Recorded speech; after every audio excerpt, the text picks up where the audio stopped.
Clarity breeds confidence. My name is John Conan, Superintendent of Stevensville School District. We're going to talk today about district initiatives that we've been working on starting last year and moving into this year. Two of them are PLC Plus and Teacher Clarity. This year, we have several pieces of professional development that we're going to be pushing out. In the yellow on the left side, corresponding with the Wednesdays throughout the year, we're going to be doing district work on curriculum. Your job this year is to build at least one subject area that you have all your curriculum built, and we'll show you the framework that we're going to be putting it into. On the right side are all the different pieces that will help support you in being able to develop that curriculum. Let's take a look at where we've been. We started by creating our essential standards. We used an essential standards selection matrix that had 6 different areas where you and your team had to look at a standard and decide whether it was an essential standard or not. After you found out if it was essential standard, you put it into a matrix. It looked like this. Green were ones that were essential standards. Red were standards that are not as important as the green. They may be hit throughout the school year, but they're not essential. And so the green ones, we are making sure that those standards are taught each and every year. And that's where we started last year. We ended, I think we got through almost every single subject area. We are now going to take a look at what we're going to do with that. So we have another chart that we're going to be using. It is called the District-Wide Curriculum Guide Tracker. And this tracker, this is just an example of what we're going to do. Let's take a look at CTE in the high school. For example, Miss Bauman, she teaches Intro to Business. She's going to be able to click on this and go right to the format that we're going to be using right from this tracker that we're using, and she will, each week that she has a week planned out, so if you're doing it all along the way, you should be able to do 1 or 2 weeks hopefully at a time, and as you go you just fill this in green. So this shows us which subjects are done. On the very bottom you'll notice every single subject area has a way to track.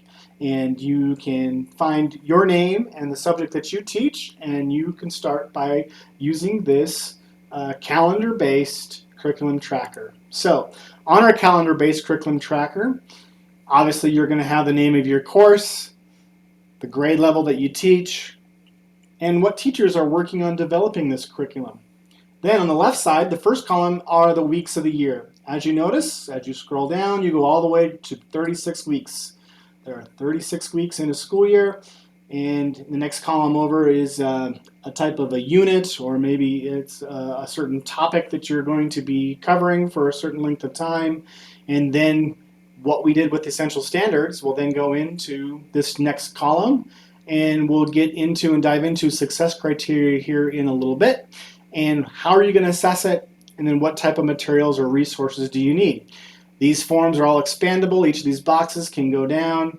And so what it looks like, here's an example of a calendar-based template. This first one is for kindergarten. I actually used essential standards that the kindergarten teachers had chosen, and they might be starting in week 1 with this essential standard. And they used for their success criteria, or how the students are going to be successful, by stating, I can show that I understand print concepts, or I can recognize what makes a complete sentence. And then how are they going to assess it? Well, they have an assessment, the Unit 1 assessment. You have to, if you don't have an assessment, you may have to create one that goes with those essential standards. And it might be repeated. You might be doing this over a series of a couple weeks. But the goal is to make sure that you cover all of your essential standards in the curriculum that you have all throughout the year. And so let's take a look at what a 6th grade standard might be. So in the 6th grade, essential standard is cite textual evidence to support analysis of what the text says explicitly, as well as inferences drawn from the text. Then you can take a look at how students will be successful, how are they going to assess it, and what are we going to use to be able to teach those essential standard and hit that success criteria. So again, this might be repeated over a couple of weeks. You don't have to keep writing it. You just write repeated over that period of time, and it takes you all the way down, hopefully, to week number 36. Here's an example of a high school. Format's just a little bit different between the assessment and resources. And then we have obviously all the same types of columns that you might see earlier. So this is the format that we're going to use from ELP all the way to 12th grade. We looked at several other districts that had similar types of formats. We felt like this was one of the easiest ones to be able to follow. It matches with our teacher clarity information that we've been teaching, and we should be able to hopefully get at least one subject done by the end of the year. Speaking of teacher clarity, an expectation is for everyone every day is making sure that whenever we teach a concept that we're making sure we have a learning intention and we have success criteria for that. This fall, just recently, our administrators did walkthroughs of every single classroom in our schools. And I'll get to that data here at the end, but that data was used to be able to track from the beginning of the year to the end of the year. So we're actually going to use that walkthrough data and just school-wide data, not individual teacher data, but school-wide walkthrough data from those learning walks to be able to show our progress throughout time. So let's dig deeper into what that looks like. So a learning intention and success criteria are two concepts that may be new to you, but as I go into them, you're going to realize that they might sound a little bit like words that you might have known before.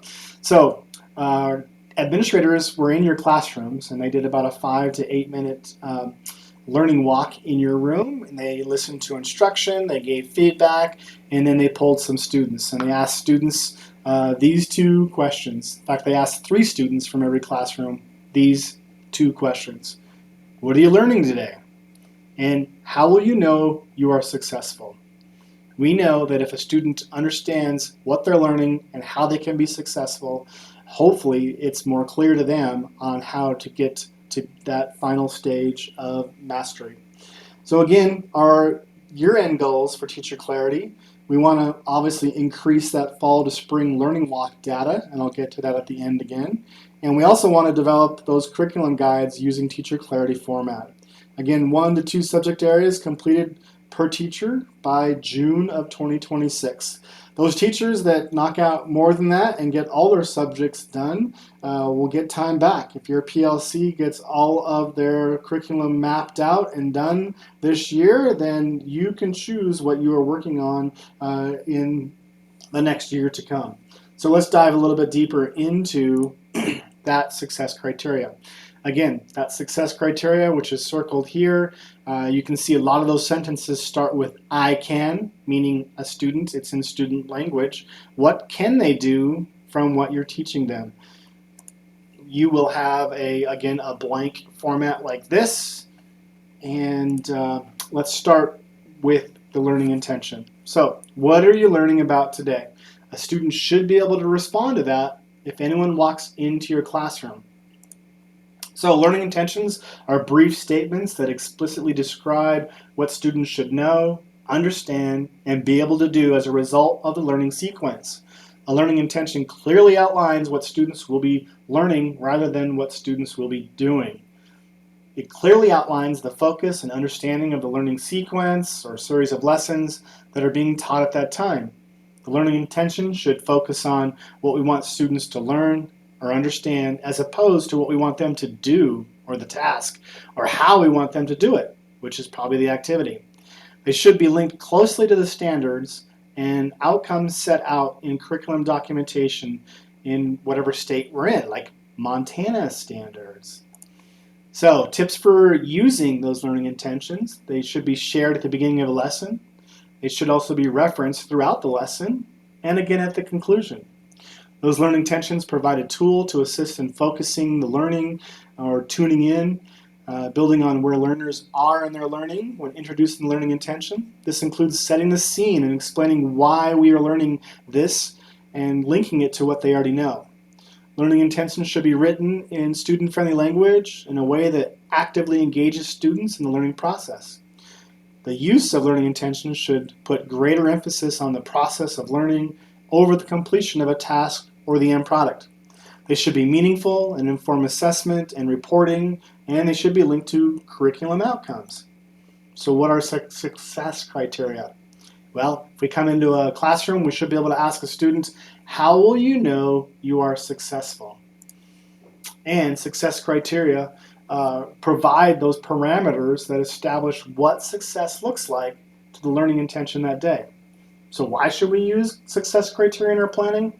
Well, it provides for learners to meet expectations, includes multiple steps for successful learning, allows a teacher to monitor that learning progress, and it helps learners answer the question, how will I know that I have learned it? It also helps teachers answer the question, how will I know the students learned it? Some examples of success criteria are I can statements, we can statements, a single point rubric, or analytic and holistic rubrics, teacher modeling, exemplars, or co-constructing criteria for success. And we'll dive deeper into what all of those look like with further professional development all throughout the year. And lastly, let's talk a little bit about what we found out with our data.